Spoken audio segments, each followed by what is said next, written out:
Welcome to the deep dive. Today, we're really getting into something vital for communication. How to actually improve your English vocabulary. We've gone through a great source for this. It's an expert script called How to Improve Vocabulary from Learning English Stepwise. Yeah, a really solid one. And our goal really is to find those, powerful but simple ways they suggest, going beyond just learn more words to find steps that actually work, steps that boost your skills, and importantly, your confidence. And what's really interesting, I think, is why this matters so much. Yeah. It's not just about sounding smart, right? Right. The source makes it clear. A good vocabulary lets you express yourself better, understand what others really mean, and just feel, well, more comfortable in conversation. Yeah, that confidence piece is huge. And the best part, they say it doesn't have to be this huge, difficult chore.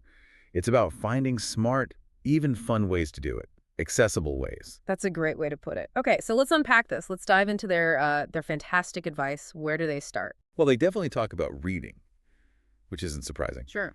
But it's not just any reading. They push for intensive reading. Intensive reading, what does that look like? It means really getting into shorter texts.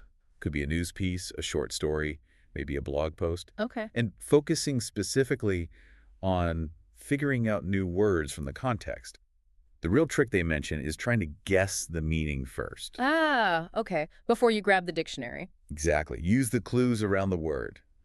That act of inferring, of guessing, that's what really makes the word stick in your memory. It's much more active. That makes total sense. You're turning it from just seeing a word to actively figuring it out, like a little puzzle. Precisely. And then building on that, they talk about writing things down. Right, the classic advice. Yeah, but again with a twist. It's not just listing the word and its definition.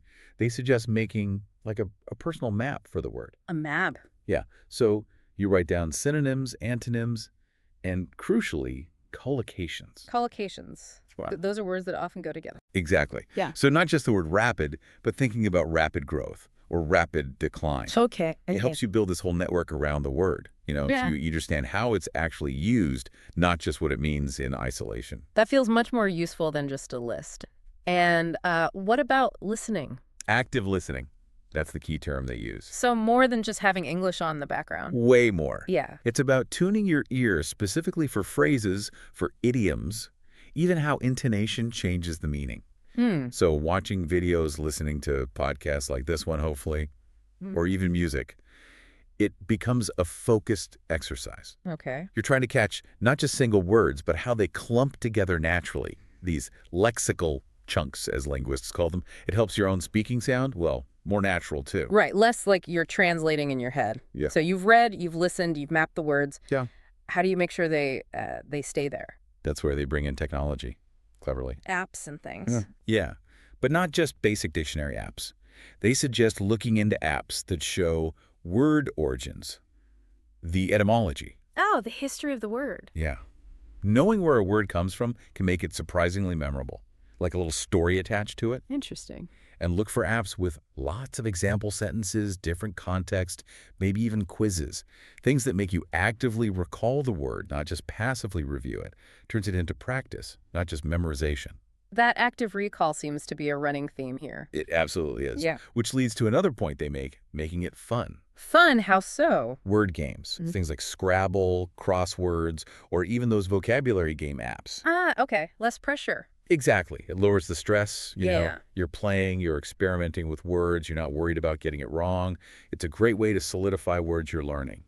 Making it enjoyable helps long term. Makes sense. And the final piece, Probably the most crucial, and maybe the one people avoid sometimes. which is Speak. Use the words regularly. put them into practice. Yes. Find chances to use those new words and phrases. Talk to people. Talk to yourself. Practice in front of a mirror, whatever works. Even if you make mistakes. Especially if you make mistakes. The source is clear. Mistakes aren't failures here. They're just part of the process. It's how you move words from just understanding them to actually using them confidently. So pulling it all together, it sounds like a kind of cycle. Exactly. It's this continuous loop they've laid out. You read deeply, you listen actively, you write to connect ideas, you play to reinforce, and you speak to internalize. Read, listen, write, play, speak. That's the core recipe. And each step isn't just about adding more words. It's about deepening your whole relationship with English. And what really stands out